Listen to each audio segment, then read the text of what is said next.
مشاهدينا الكرام صباح الخير، اهلا بحضراتكم يوم جديد ومصر جميله، ويا رب دايما مصر جميله باهلها. واسمحوا لنا ان احنا نرحب بياسر، جه بعد اداء فريضه الحج، بقاله شهر غايب. الحمد لله على السلامه يا ياسر.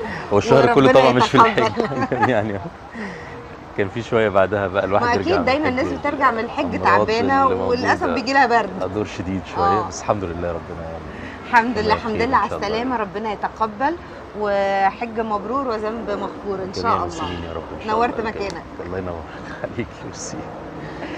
النهارده عندنا فقرات متنوعه هنلتقي بيها. طبعا احنا مقبلين على الاستحقاق الثالث في خريطه الطريق الانتخابات، وهنتكلم النهارده على الانتخابات في الخارج، المصريين اللي هينتخبوا لاول مره في الخارج، طبعا ضمن منظومه ان هم ينتخبوا اعضاء لمجلس الشعب.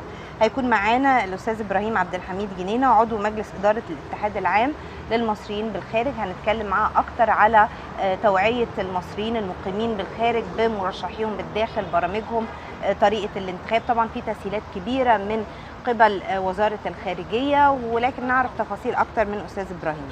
هيكون معانا كمان النهارده الاستاذ عماد عبد المقصود، عضو مجلس اداره الجمعيه المصريه للكاريكاتير ورسام في روزا اليوسف، والاستاذ خضر حسين ايضا رسام كاريكاتير في روزا اليوسف. هنتكلم معاهم اكتر عن فن الكاريكاتير. واخيرا هيكون معانا المطرب محمد عزت، وهو مطرب وملحن ومدير عام الغناء والثقافه الجماهيريه. دي فقرتنا النهارده في مصر جميله.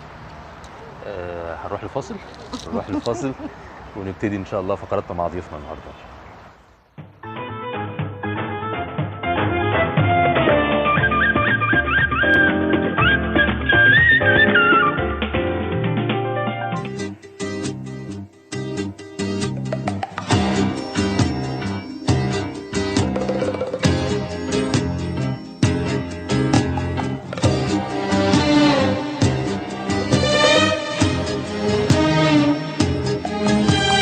كلمة حلوة وكلمتين حلوة يا بلدي، غنوة حلوة وغنوتين حلوة يا بلدي، أملي دايما كان يا بلدي